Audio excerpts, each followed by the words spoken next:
Welcome to the Life Writing Podcast, where married authors and screenwriters Stephen Barnes and Tananarive do talk about writing during stressful times, breaking into Hollywood and balancing life. Every week, we'll share more tips on how to build a better life while you create your dream projects. Even if it's only at the rate of one sentence a day. Life writing is the application of the tools of writing to life. And the tools of life to your writing. And welcome. I think we're on episode 9 now. Oh, cool. 8 or 9. 1, 2, 3, 4, 5. Yeah, 9. I guess it is 9 episodes, and we had episodes. How quickly things happen. Just it seems like only yesterday we were starting this.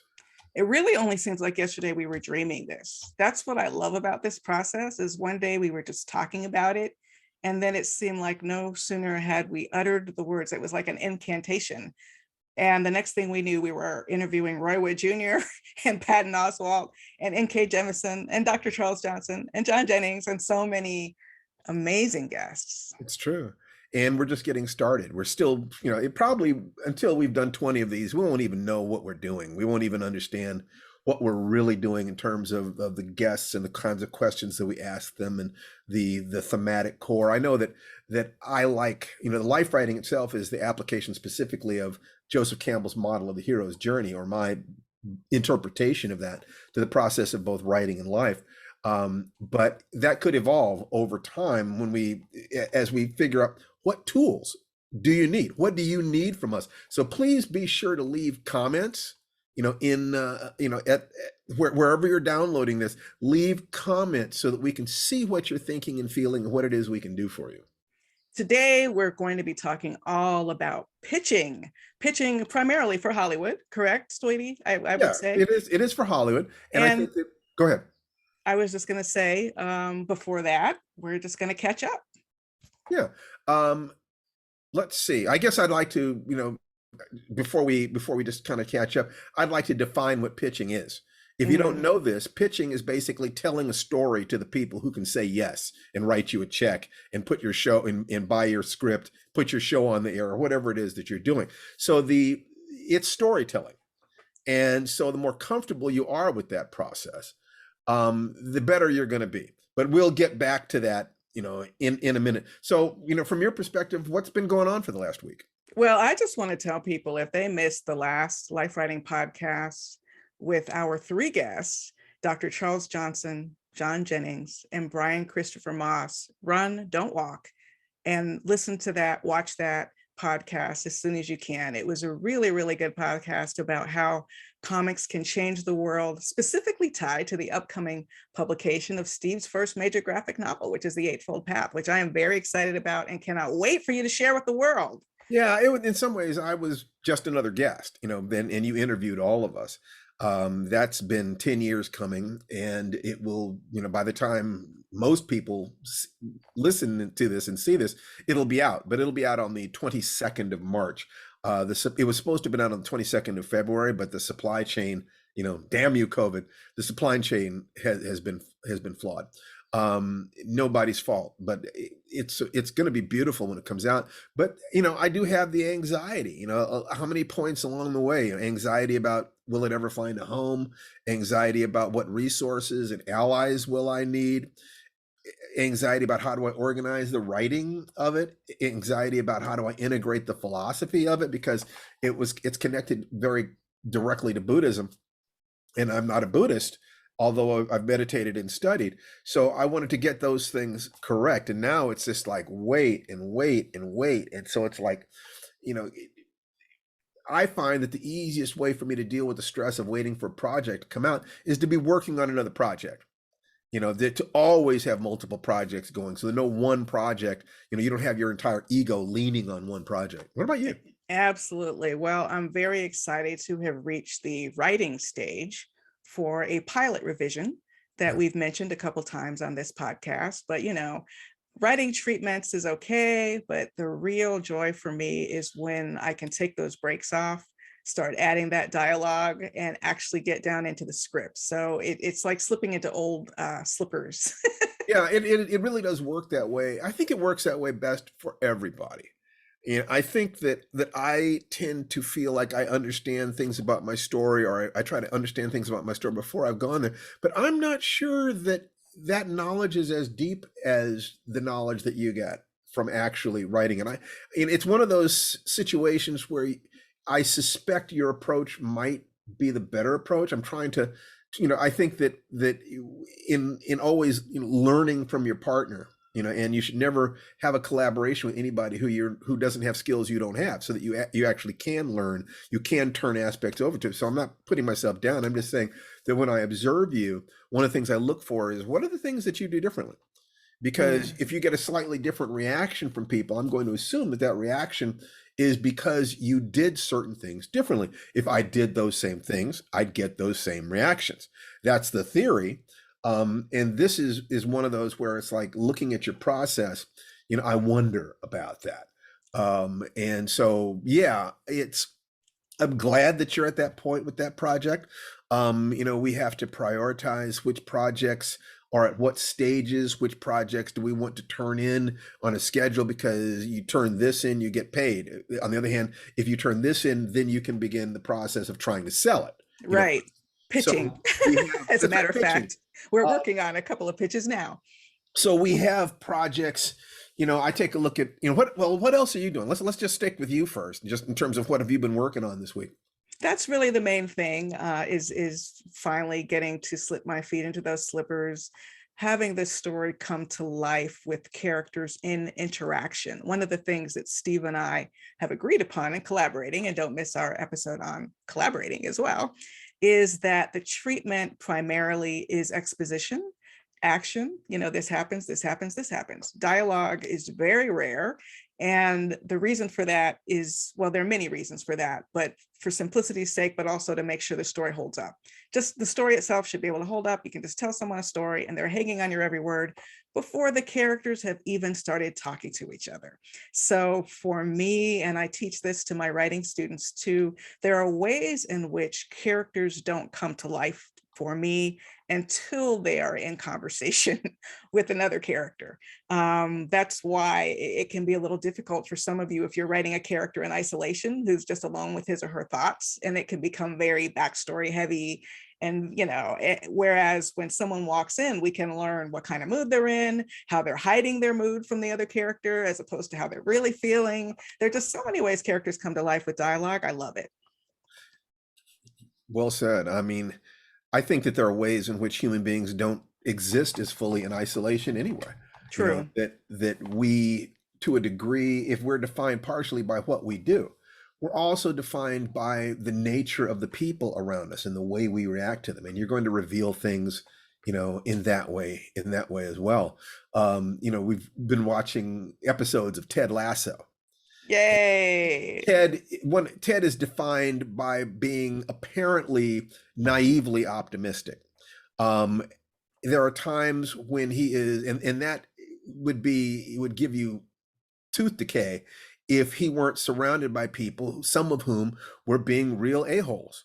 Mhm. We're overwhelmed with anger and fear, and his whole thing seems to be that love and communication breaks things through. So his strategy is not necessarily to know anything about football, soccer. His strategy is to know things about people and to know that he needs to build a team. So watching him interacting with people helps us to understand him, the character. I think the same thing is true with almost any show. If a person is sitting alone in a room, that's one thing, but when they interact with the people, that's when we begin to see their character in a very real way. So that's, I can't argue with that. What else are you working on? Anything else? Well, that's the main thing I'd like to talk about, I think, so far. Yes, the Okay. pilot. I've got a story I'm collaborating on with Larry Niven, and I went out and saw him yesterday, and we talked about it. We are also offered another story that sounds like it could be a lot of fun. We'll see whether or not that happens. We're working on a treatment for a film, a movie that we want to do. 10 years ago, darn, it's hard to believe, we did Danger Word, and we're ready to do it again. Every 10 years, we're going to do a movie. No. um, Oh, thank you all. Come on. You don't have to. You don't have to do that. so it's, trying to put that together in the middle of a pandemic, not a small thing. And then there are a couple of other treatments. Some people sent us some material on some very, very nice pitch deck. Basically, we'll be talking more about that later on a project, and I fleshed out a potential take on it, and then Tananarive, put her stank on it, and then we went back and forth, and then sent it back to them. And now it's real stanky. That's right. And I think we sent it back to them on Monday. So basically, we took a meeting with them on like last Thursday. Yeah, and Steve likes to turn things around fast. So yeah, I write quickly. That doesn't make me write better. I think that Tananarive tends to write slowly and more deeply. I write quickly, and then I have to go back to it and dig in. Okay, so it's it takes us the same amount of time to produce the same number of cubic inches of writing, but we approach it differently. Let's see, what else is there? There might be something else, but I'm not remembering what it is off the top of my head. I had a birthday. Yay! On Tuesday. Thank you. And someone's playing with her new sound effects deck. Sorry. I'd spent a lot of time thinking about it because it was one of those big birthdays.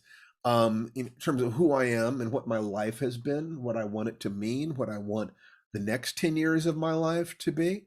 And I think that the end of the year and birthdays, and especially those big birthdays, are really good times to do that, to ask yourself, to clarify your values. Ask yourself, are your goals in alignment with those values? Are your actions to achieve those goals in alignment with your values? Are you having experiences along the way that are more important than the goals themselves? Because the most important thing about a goal is, who do you have to be in order to accomplish that goal? What will you be along the way? You don't want to become someone who is out of alignment with your values. You don't want to select goals that poison you, or paths to those goals that tear you apart. Hopefully you choose goals that are joyful and things that you do for nothing. It's like, if you find yourself doing something you don't like to do to earn money, you'll end up spending some of that money to help you forget how you earned it. So the best thing you can do, I think, is to try to find goals that are so worthy that the process of meeting that goal are things that you would do even if you had all the money in the world. This is just who you are and what you want to be. All the money in the world and all the time in the world. And all the time in the world. And it's not every day, darling, that you turn 40. So as well, you should commemorate it. Not every day. No. I remember that day very clearly. So anyway, so that's kind of getting us caught up. So what do we want to give people today? Let's charge into it. Okay. Speaking of charging. I'm sorry. I got the sound bank and I'm playing with it, but you should. We're talking about pitching. Have fun with this. We're still feeling our way into this podcast thing. And I think the best thing we can do is have a good time and be kind of relaxed with it. Yes. And the reason you have to sound the cavalry call is because it is like warfare trying to get into Hollywood. Hollywood is not set up for anybody who is not already in Hollywood. Okay. Right. That whether you're marginalized, not marginalized, it is a club that is perfectly happy with its own members. That's right. And we have to just sort of kind of force our way in. And pitching is our entree point often into Hollywood. So here's what I would say the process is. First is to decide that you want to work in Hollywood. Then it's to try to get a map of what is Hollywood, and to not deceive yourself about that. And I think that Hollywood is this place where art and commerce meet sufficiently that an artist who can play the game can get healthcare, get retirement benefits. I mean, that's unique. The book industry has nothing like that. You're either going to be poor or middle class if you've got a spouse who's working, or you're going to be rich. It's very, very difficult to find a lot in between. Hollywood is a place where middle class writers, middling writers, can actually earn a good living. And so the understanding what that game is, if you happen to live in Southern California or you've got connections, is, I think, a valuable thing. So the question of how you get into Hollywood, once upon a time, it was a matter of, and I think that this might come back, but because it's been it's been my experience. It was you find someone who will listen to you. Now that may be because you find an agent who looks at your work, and you know, and you can write the Writers Guild of America, and get a list of agents who will look at the work of newbies. Now these are going to be low level agents, but they do Yes. have a way in. So if you write a script for a show that you like, not the show you want to write for, a show that you like, not on the air yet, or it's been on the air, maybe it's on the air in the past, or it's just another show, and you show some chops there, and they can look at the script and say, oh, this person knows what they're doing. They might be willing to talk to you and send your scripts out, because what you want ultimately is for somebody on a show who has an open call for writers to be willing to take a chance on you before you've worked your way in. It takes work. And I think that every writer who's gotten in has gotten in a slightly different way. Yeah, there's definitely no one story or one way when it comes to getting into Talk a little Hollywood. bit about how you got your first meeting. Yeah, I think a lot of, hopefully, a lot of our listeners might be in a position similar to mine. You started out as a prose writer, and then producers started approaching you saying, hey, I want to option your script. I want to make a movie. I want to make a series. And in the beginning, I was content to sort of hand it off and wait for the checks to come in. Right. You know, I was like, all right, I'm about to have a movie. I'm about to have a series. And I waited and I waited and crickets. Because because guess what? I figured out, right or wrong, my idea was I needed to learn how to write screenplays Yeah. so that I could help move that process along. It has not been a quick nor easy process, nor have people often wanted me to even be in that conversation. We are today still fighting to be screenwriters on projects based on our own IP. Like, But it's not a given, even at this stage in our careers. I do think that your best bet is what you mentioned. That is to write fiction first, to write novels or short stories. Just, I would say start with short stories, move from there to novels, and then you've got IP that you can send out and say, listen, you know, I want to write in Hollywood. You find one of those agents who's willing to look at unpublished stuff. If you are people who are not yet unproduced writers, and they know that you're not typical because you've already been published. You've already published short stories or novels. If you get lucky, you will also have people trying to option your work for Hollywood. And that was my Yeah. in. That was my in. Blair Underwood optioned My Soul to Keep, and between Blair Underwood and Fox Searchlight, where he and his producers Nia Hill and D'Angela, who was called Steed then, D'Angela got set up at Fox Searchlight. That was a 10-year process, but again, we were never invited to pitch. Right. For My Soul to Keep. It was always another screenwriter. It was always out of our hands. The first opportunity that I had to pitch for one of my own works, I believe, would have been The Good House. Blair Underwood, again, had produced it. It was the same team, Blair, Nia, D'Angela. We all went in, Forrest Whitaker. I mean, we wrote the heck out of that pitch. We walked them through the story. It was a feature version we were pitching. And I always made the joke that we should have brought popcorn, because it was so tight. And it was such a tight pitch, in fact, that when someone finally said yes, it only took us 2 weeks to write a first draft, because the pitch itself was so detailed, so strong, and told such a great story. Yeah, from there you just break out. You know, me personally, I like to have a treatment that's so solid that it's bursting. You know, these characters are dying to talk to you. You know? Yes. And then all you do is you break down synopsis into conversation, and the script organically begins to expand. What my agent said to me 20 years ago when he was retiring, that they didn't hire people for freelance assignments anymore. It was all for writers' rooms. That is not true. That there are freelance assignments, because the things that we've had published in the last couple of years were all freelance assignments. Produced. Yeah, produced. That's right. So I don't know what is happening, but I do think that the path that I know of, the path that I took to getting into Hollywood, which was writing books and then being known for that, and then somebody who I knew, was Larry Niven, in fact, was invited to write a script for Disney. And he didn't want to do it. He knew I wanted to do it. And so he got me in touch with him. And suddenly I was through the door. And like I said, every time you talk with a writer in Hollywood, ask them what they do. It might be someone they knew. I would suggest moving to Southern California and getting a job in the industry, any job you can, just so that you're seeing the situation from the other side. Or find a way to get to people even if you aren't in contact with them. Because as I think about it, I was a reporter for the Miami Herald. I just happened to have a conversation with someone who knew Blair Underwood. Right. I must have been just like, yeah, and I just wrote this book, and ooh, I was picturing Blair Underwood the whole time. I mean, I must have just been going on and on. I didn't even know he knew Blair Underwood, but Right. he said, oh, yeah, Blair Underwood goes to my church. I'm doing a project with him right now. I'll send him a copy. Now, life doesn't always work like that, Now, but you'd be surprised. I think life does work that way, but it doesn't work that way directly. It's that stochastic thing, the same thing we talk about in the soulmate process, where you know what your goal is, and you be sure that you're flexible enough to know that there are 1,000 different routes you could take to get there. And so you put yourself out there, you do your part of the equation, and then you listen very carefully to the reaction that the world gets. And you put yourself out there and you meet people, and you start meeting people who are closer to your goal than you are. And remember that if the average person knows 600 people, each of those 600 people also knows 600 people on average.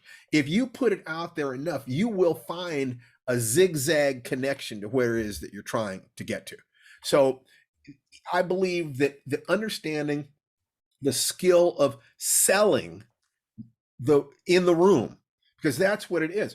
If you get in the room, if you have a chance, if you sit down with a director, you sit down with a producer, you meet somebody in a restaurant and they say, what do you got? If you are ready to go, if you are ready with an idea, you might get that chance once. And yeah, it's good to have a short version of your idea. But I think that if you get the chance to actually tell them the story, then it's important to know. I mean, J. Michael Straczynski, who was the story editor on Babylon 5, sat me down once and walked me through a pitch, which was basically just telling me a story, of a Twilight Zone episode. If you saw the Twilight Zone episode a couple times and you wanted to explain to somebody what it was that you saw, this is what you'd say. This happened, then this happened, this happened. We're going to give you a very specific walkthrough of that process so you can see one way, one time that it worked. But that's the thing. It's just storytelling. And the simpler you are about it, the more the person has the chance to kind of drop into that story trance. Suddenly they're not an executive. They're somebody who is being entertained by a story, and they kind of go into that sense of, oh, and what happens next? And Right. what happens next? And what happens next? If you got that, then they will figure that the audience is going to have the same reaction. You were about to say something, Absolutely. hon. I'm disagreeing with you wholeheartedly. And I was trying to decide if this is a good time to bring up how scared you'll be during this pitch. Of course. Because especially as prose writers, we are not accustomed to having to explain our stories verbally. Very often, if we sold a story to an editor, it was via email or a query letter or something from a distance, maybe face-to-face, but Hollywood is either virtual face-to-face or in the room face-to-face. You tell me a story, you're not handing them a piece of paper. I had a manager once tell me, don't leave paper behind. It just gives them something to tear apart. So imagine you're supposed to go in with this story, your heart pounding, your palms sweating. Keep your composure, look cheerful somehow, because enthusiasm spreads. You come in with enthusiasm, you spread your enthusiasm to them. So you can't look like you're as terrified as you are. Part of it is honestly acting. You have critical point there. I have been in situations where I let people know that I was nervous about writing for them, and that killed the deal instantly. The instant I let them know that I was anything but 100% confident and cocky, it was doomed. Being honest is you lose the momentum. Absolutely. You're too funny. You can't let them know. You can't let them know. And so that means that if what you're thinking is, but that's not honest, and I think that it is important to be honest, then you need to rehearse until you're not nervous. That's it. And I think that one of the things that makes you nervous is desperation. If you don't have any money and you desperately need this, you got a problem, because you got to find some way to feel confident, and that means you'd have the capacity to walk away. Another day we'll talk about a situation in which I did not have that capacity, and it was damaging Mm. psychologically. But let's just say that you have to deal with that fear. They want confidence. The average television show costs about $3 million an episode.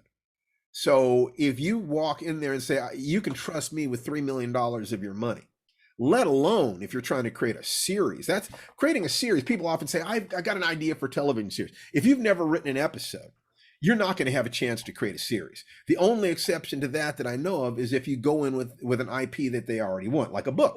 Or you've paired yourself with the producer, and that's like a partnership thing. But yeah, we can talk about, Yeah, partners. that's probably another conversation, is Yeah. finding those allies. So if you notice, in terms of the hero's journey here, we're talking about committing, the road of trials, allies and powers, dark night of the soul, and the way through the dark night of the soul is faith. How do you get faith? Practice. Same way you get to Carnegie Hall. Practice, practice, practice. Exactly. So I just remember from the early pitching days with Blair Underwood, because I'm trying to absorb all this like a sponge. I'm new, I'm terrified all the time in the meeting. Thank goodness I had Steve, because I was very shy sometimes about speaking, and Steve wasn't. And I've learned how to be better about that. But you're walking in, I'm kind of like really, really nervous. And one of the first things Blair taught me was to try to sit closest to the most important person in the room. Now, that's not so much a thing with Zoom pitching, because you're all in gallery, everyone's equal. But and sometimes you can't figure out who the most important person in the room is, right? It's like this. So you should know who you're pitching with before you show up. Right. Typically, your representatives or a producer, if you're working with one, will send you a list of the names of the people you'll be pitching. Don't just put those names in the calendar. Look those people up, see what they've done, see what they're interested in, have something nice to say about something they've worked on, right? Remember that you're selling to people.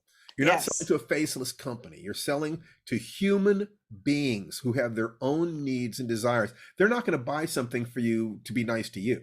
They'll No. buy something from you if they believe it will further their lives and careers. Absolutely. And one time, which was really funny, we actually pitched at MTV Films. It was an Octavia Butler project that we were invited. Someone had already optioned it. Their script wasn't working. They were inviting us in as potential writers with a take. A take means they want to know, what do you do with this story? And you might end up with a script assignment, like Steve said, freelance, right? So we're walking in. I'm trying to think of Blair's rule: sit next to the most important person. Well, guess who was in that meeting? Andre 3000 was in that meeting. I thought he was the most important person. I was wrong. The most important person was this dude in the corner I had never seen or heard of, named Aaron Warner, who happened to have been the producer of a little movie called Shrek. Hello. So he was the one who actually had the Octavia Butler property. I'm talking to Andre 3000. So sometimes trying to figure out who the most important person isn't the most important part of the meeting. It is really more, Steve was saying, that confidence.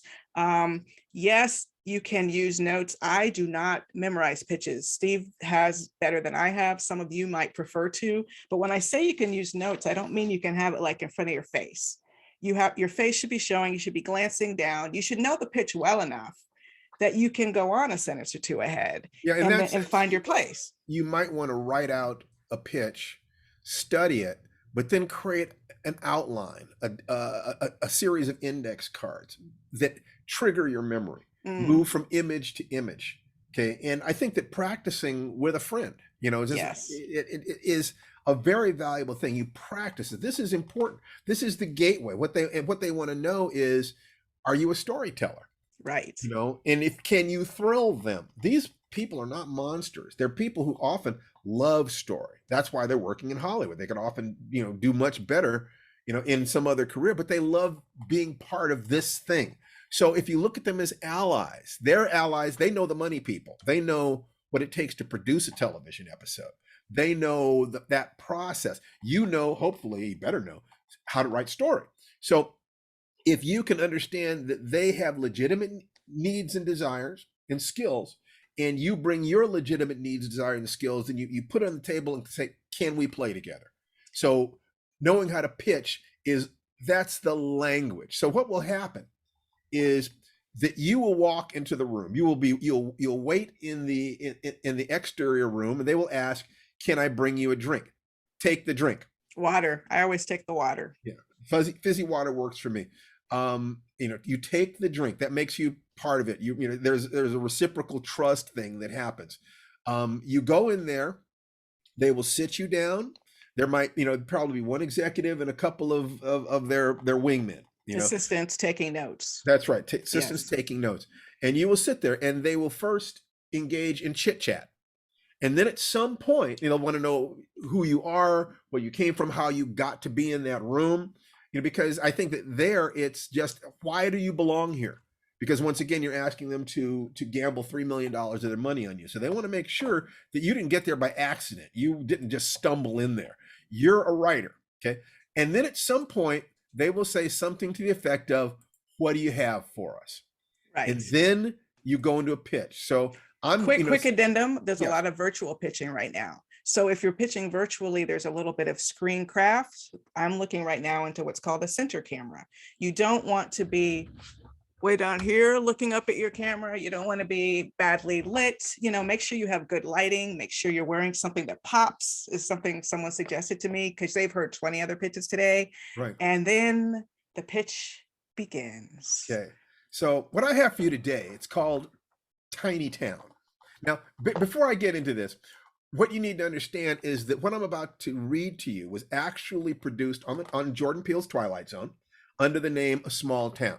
So this was an intermediate level pitch. We'd already passed the initial stage, but this pitch is not what you will see on the screen if you watch the episode, but it kept us in the game. They saw something that was close enough to what they needed that they could make suggestions that took it the rest of the way so that we could write and that they could rewrite for their production necessities. So it's back and forth. So I just wanted to make sure that you understood that when you see A Small Town, it is not exactly what I'm about to say. So. Right. Okay, so Steve is sitting in the room with Tananarive. Ordinarily, we bounce these things back and forth, but just for simplicity's sake, I'm going to pitch this by myself. Tananarive is going to take control with another section of this. So what I have for you today is called A Tiny Town. So the log line is: a handyman discovers a model of a one-horse town that he serves, the one-horse town he lives in, which allows him to control town events with magic. Okay, so here's the story. Michael Grant is a drifter, the new caretaker of a tiny church in a tiny town. He wants to rebuild his life after his wife's unexpected death, struggling to believe in a God that would allow bad things to happen. He's treated as if he's invisible, and he desperately wants more power. Now, the story is Littleton is a dying strip of nothing on a dusty quarter mile of Route 66 that used to thrive before the freeway stole their traffic. Michael lives humbly in the church attic overlooking the town, where he sees problems that need fixing everywhere: the diner, an apartment building, the old road on Main Street itself. On the street, the imperious Mayor Riley literally bumps past Michael as if he isn't there. As Michael watches the mayor preen in his 1960s era mint Corvette, he mutters to himself that if he had the power in this town, he'd turn it around fast. Michael keeps an obsessively neat garden at the church, and when he expands it by clearing away trash, he finds a remarkably accurate diorama of the town in fair condition, a clockwork thing. He turns the key, and to his delight, sees the little pieces starting to move. A car parking in a driveway that looks like the house next door. What the? When Michael moves the town to his little living space in the church attic, he accidentally jars it, and the real neighborhood is shaken by an earthquake. Car alarms go off, dogs are barking up and down the street. Odd coincidence, don't you think? In the diner across the street, everyone is talking about the first earthquake in a generation.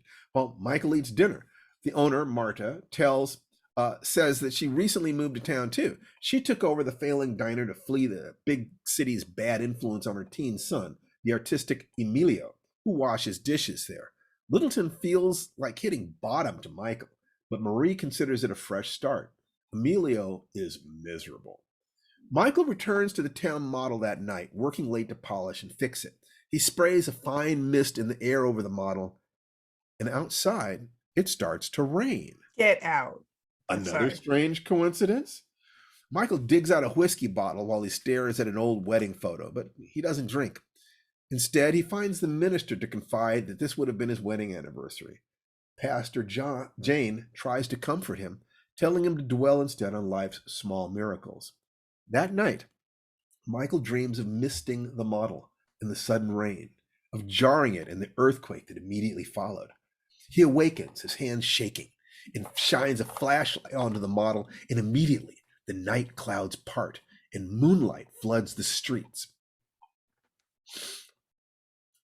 "Let there be light," he whispers, giddy with possibilities. He has the power of a god. Michael starts tinkering with small things, making improvements in the town to the baffled surprise of its citizens. Pastor Jane commends him on his work at the church. How did he do major repairs so fast? After Mayor Riley calls Maria's comic artist son a thug at the diner, that night, Michael drops a little rock on the model of Mayor Riley's prized vintage automobile. Immediately, a meteor hits the car. The town is puzzled and secretly amused, especially Emilio. Michael is invisible as ever, but now he's a secret guardian angel, eavesdropping to the surprise and delight of residents after his fixing and tinkering. The church pews are filled with grateful prayer, but Mayor Riley tells Maria he's going to double her rent when her lease is up. Petty revenge for Emilio laughing at his destroyed car. In the middle of the night, while Michael is sleeping, a daddy long-legged spider crawls onto the model, which materializes as a giant arachnid stalking the street. Emilio, half asleep, sees the spider walk past his bedroom window, sure that he's dreaming. Working late at the bank, Mayor Riley looks up and sees the spider staring at him through the window and screams. Michael wakes up and sees the spider in the street from his attic window. He rushes to the model and carefully removes the spider, gently setting it free outside, in time to see the giant disappear. Poof. No one believes Mayor Riley's story, but the mayor sees Emilio painting a giant spider on the side of the diner. Michael has an inspiration when he hears Maria complaining about poor business because the state never finished the freeway off-ramp, and he builds an off-ramp to the town from a replica freeway. Overnight, traffic increases and business booms. Again, there are consequences. Mayor Riley tells Maria he's going to cancel the lease and sell his diner to a chain now that its value has increased. She argues with him, saying he's turning a blessing into a curse. When Emilio joins the argument, Mayor Riley shoves him away, and Emilio stumbles into the street with a truck barreling straight at him. Emilio is frozen, arms raised. Michael sees the danger and, without thinking, finger flicks the model truck out of Emilio's path. It crashes into a nearby warehouse. People scattering. It starts a fire. Michael pours water on the model of the burning warehouse, putting out the flames but also flooding people into the street.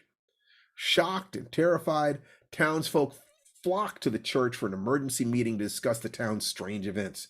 Mayor Riley points the finger at Emilio. He conjured the spider somehow. He repelled the truck as if by magic. And the problem started within weeks after he and his mother arrived in town. Where the hell did that off-ramp come from? What if this boy is a witch? The mood gets uglier. And finally, someone throws a punch at the boy, hitting Maria instead. It threatens to become a lynch mob. And Michael steps in. Don't you understand? I control everything here. I'm doing it. It's me. I made the car blow up. I put out your house fire. I hold your miserable lives in my hands. Michael leads the hostile crowd up to the attic to show them the tiny town, and there's nothing there. The frightened, angry people turn on Michael, beating him down until Pastor Jane stops them. Overcome by guilt and shame, they realize their fear turned miracles into horrors. Michael is sitting alone on the edge of his lonely bed, nursing his battered body. He reaches for the bottle and is on the verge of taking a drink when Maria comes in and gives him a handkerchief. Emilio daubs its blood on Michael's face. Coda. A Los Angeles homeless encampment. A few people are struggling to create a vegetable garden in a vacant lot. One old lady turns over a crate, and under it is a model of the neighborhood. With a key, she bends to wind it up. Yay! How about that? I had forgotten about the lynch mob. Let's just suffice it to say we did not have a lynch mob We did not have a involved. lynch So mob, although there was some stress. yeah, there was some stress, but Go yeah, and there's so much in there. watch the episode, look at the changes, because that will give you a sense of how things have to change for production, the amount of money things cost, any number of different things. But if you will listen to the pitch, that's it. I just told a story Right. in essence. So we And have the characters, that's right. we have the setting, and we have the basic events of the episode Right. in the pitch. And the reason I was leaning forward into my camera, those of you who are watching the video, is because that's what you want your executives to do. You want to see them leaning in. It's a term, but it's also a reality. It's like they're leaning closer. You can see whether or not listeners are under your spell, or if they're just going through the motions of getting this meeting done because they have 3 meetings right after you. You don't want that. Very well done, honey. It's a reality. They're taking meetings all day long. They're praying that somebody will will kick them out of the trance that they're in of just job. Oh, here's another one. Here's another one. They're praying that someone is going to be a real storyteller who also is businesslike enough that they can trust you with that $3 million episode. Absolutely. So that's great. That is a pitch for an individual episode. And imagine how nervous you are when the person you're pitching to is Jordan Peele. Okay, he said, which was the case when we were pitching for the Twilight Zone, he and Win Rosenfeld. Another kind of pitching we've been doing quite a bit of, based on IP, is having opportunities partnered with producers, usually, to try to create an entire series. So sometimes, especially if you're the author of a novel series, or you're the author of a book that naturally opens up to suggest what a series might look like, you might find yourself in that situation. And that is also first just sort of introducing yourselves, who you are, why are you here? That's the first thing they're wondering. Who are you people? Why have you earned your place into this room? You try to keep it light. You try to find things in common for the chit chat portion. We have a pitch for The Good House we're doing as a series where we basically talked about our life story and living in a small town in Washington State for 6 years, and how that gave birth to this idea for a novel that is set in a small town. More than ever, Americans today are struggling with the concept of what a nation means and whether the fractures in our foundation are too deep for us to build a solid, lasting structure. This is what The Good House represents. A terrible event took place on the 4th of July, and the town has never healed. And then we're just kind of setting the table, how they've hidden away these secrets, character sketches. Once you're doing a longer pitch for like a television series, you will have to sort of tell them who the main characters are, a hint of what their arcs will be, what the world of the series will be. So it's not enough just to say, yeah, they're going to move into this small town. Well, tell us about this small town. What makes this small town special? What is the big bad, as they call it? What is the antagonistic force that is endangering the town and or the characters? And then depending, we've had a couple different situations where we've pitched and they wanted to hear the whole pilot. By a couple, I mean at least 3 in the past year, where we had to pitch out the whole pilot episode. So basically that would be a slightly longer version of what Steve just pitched with the introduction. And then just when you've got all that out and you think you can relax, you can't, because then you ask, does anyone have any questions? This is the ad-libbed portion of the pitch, and it to me is the most frightening part, is because some of those questions could come out of left field, and you need to, even though you're not obviously expected to know everything about the series, you are expected to be able to jazz a little bit and present them with possibilities of how you might answer that question. Steve is very good at that, answering questions. I used to defer to him completely during the Q&A portion because I was terrified to go off script.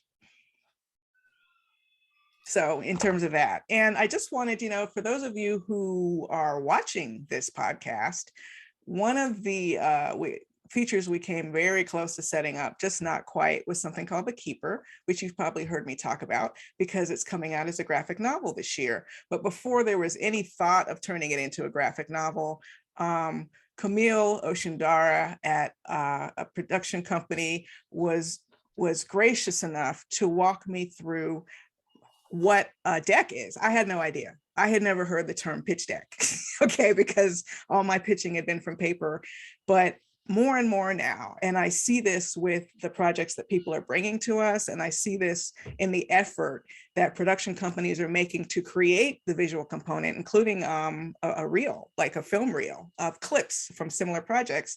The deck is what helps the executive move from the oral storytelling that they're hearing to the visual storytelling that we want them to buy, right? So for this Keeper deck, I had some artwork that had run in Fangoria, where a prologue of this film had appeared as a short story in Fangoria magazine. So there was some art that already existed.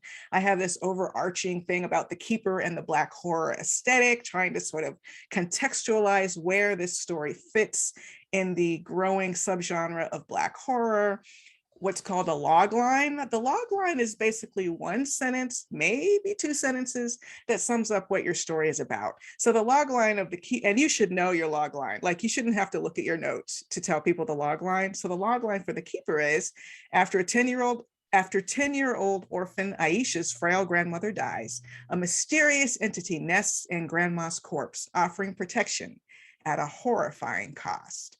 So that's just the bare bones log line. Then in the pitch deck, a longer synopsis, not the full story, but kind of the arc of the full story. We have a section on the writer's vision, a child's worst nightmare, and then casting possibilities. So even if you don't have a visual pitch deck, it's very helpful when you are working on your pitch and you're in the room to be able to mention actors who are currently working who might be able to play these parts. So that's the other part of pitching. It really is like a dog and pony show, and everything from individual episodes like Steve pitched for freelancers in the Twilight Zone, to you have a book series that someone wants to make into a television series and the producer has enlisted you, which is happening more and more. Writers used to be shut out quite a bit from this process, like we frankly have been many times. But now I think in part because of the growing sensitivity to at least marginalized voices, and also just the fact that people have learned that the author sometimes actually does have a little bit of something to contribute to this conversation, more and more authors are actually getting into the room. And part of what we wanted to do here was to make sure you are as well prepared emotionally, and also in terms of what you should be, what you can expect. One of the things they're going to look for is whether or not you can be flexible. Yes. Because you can't translate something directly from one medium to another without changes. It's just not even possible. You forget about it. But there are questions of the kinds of things that can and cannot be changed, and you have to be prepared. Hopefully you'll find people who are on the same page as you. They really do love your material. And even then they're going to have to be changes, but know the things that you're willing to change and the places where you will draw the line and be willing to walk away. Absolutely. That gets back to the desperation piece. When you're desperate and you find yourself just saying yes, yes, yes to everything an executive says, that won't necessarily endear you to that executive. We had an executive tell us, that they like the fact that we're collaborative, but we also push back, because we push back in ways that were smart and in ways that made it a better project. And you're going to have horror stories. I'd love to, if you want to now, Steve, talk about some of our pitching horror stories. I'm not going to tell my best one. We'll save that for another time. But okay. But you had one in mind. Please be my guest. Just please kick it off. This makes me tired just remembering. Back in the days before video pitching and Zoom pitching, when every meeting meant it was going to take us between an hour and a half or 2 hours to drive into Hollywood, we were in a series of talks with, I think it was mostly a comics production company that was bringing us in to pitch a take on an existing IP, right? It was an existing comic, but how would we tell it as a film, as I recall, right, honey? I believe so. So our very first meeting, we landed, all of us in the room had landed on the idea that it centered around a white tiger. I have no idea what the IP was, what the story was. I don't remember why. Yeah, we have flinched that from our memories. Yeah, we flinched it, but I think that we were on our third go round. So we go in, the meeting goes well, they give us homework. Yeah, go back, do this, come back again. So we did their homework, we did everything they asked, we came back a second time. I believe, honey, it was even the third time. We had made that long commute, thinking we must be getting closer to this brass ring. I will never forget the way these guys, I think they were 30 or under, not that that matters, but that's just, I'm just seeing. It matters. Yes. It does matter. They're sitting around the table casually drinking their water, you know, like we clearly are their 8th pitch meeting that morning. And one of them says casually, does it have to be a tiger? Oh, that's that joke. You know, how many producers does it take to change a light bulb? Does it have to be a light bulb? That's right. So, you know, and you run into that. What's the name of that movie? You know, that great movie about making that movie in the town and just everything goes wrong. Oh, right. State and Maine. I love that State movie. and Maine. It's just, Yes. it's wonderful. It's a great And movie. it's true. It's true. So, And the reason, by the way, that was such a transgression was that the entire pitch rested on the tiger. And if they didn't like the tiger, then maybe they should have just not had us have a tiger in the first place. and wasted our time. These guys get paid by the hour. We get paid by the job. So they are literally wasting our life energy, saying, come Yes. in there, and then having us spend time at home thinking about it, and then coming in there, and then nothing comes of it. Like I said, they get their check at the end of the week regardless. Exactly. So that was just one of those situations that made it so clear they don't care. They don't care about our time. They don't care about energy. They never cared about our story. Right. So understanding that, you know, we're describing a path that has worked for me, and to a certain degree for Tananarive. There are slightly different destinations. One is getting something set up. The other is getting something actually made and onto the screen. As soon as we get one of these series made and on the screen, and it will happen, then we'll have slightly different stories to tell you. But right now, it's you start with short stories. You have to be sort of the life writing method. You start with Yes. short stories. You go from short stories to books. You begin to write scripts. You show people your published works, that they know that you're not an amateur. You're always working on your chops. You're always working, always working. You're also talking to people in the industry, because there are going to be things that change, and you never know who might be an angel who's willing to look at your work and say, wow, you're really talented. Let me take this across the transom. But if you don't get that, then you write the Writers Guild.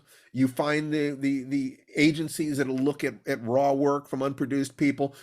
You keep testing on doors. In other words, if you were writing a story about a writer trying to get into Hollywood, what would you have that writer do?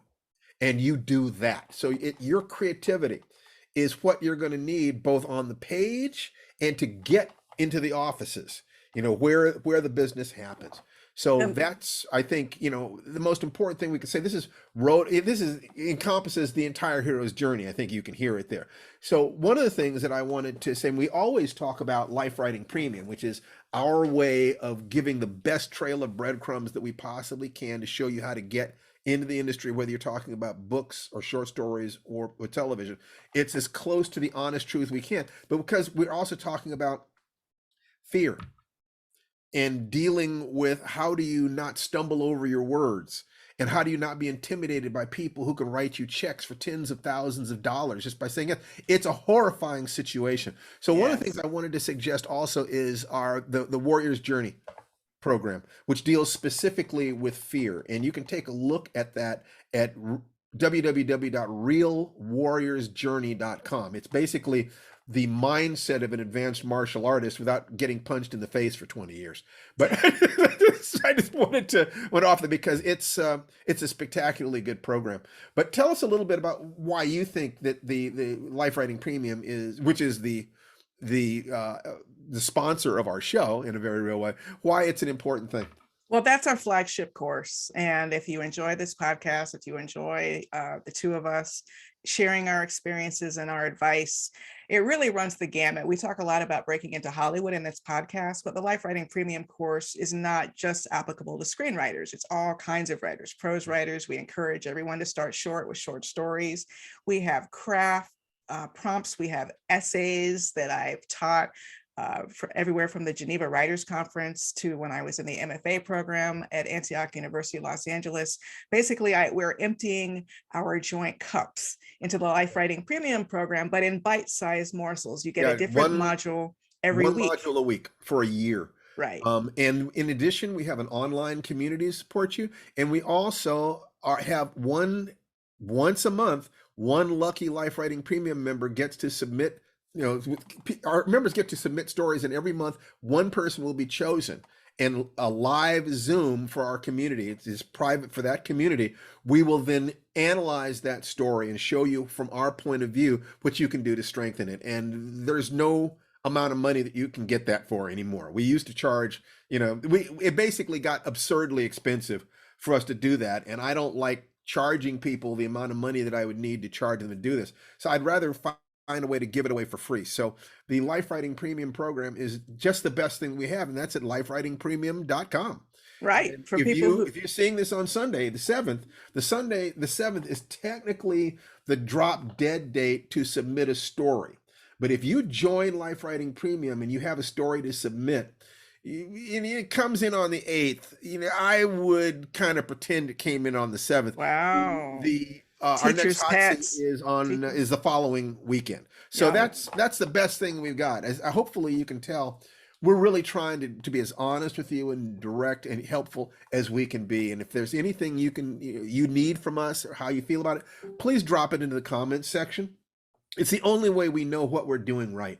And tell friends about it, and share the link to get the podcast, and let us know what you would like us to talk about next. And hopefully we'll see your comment, your request, and we'll do everything that we can.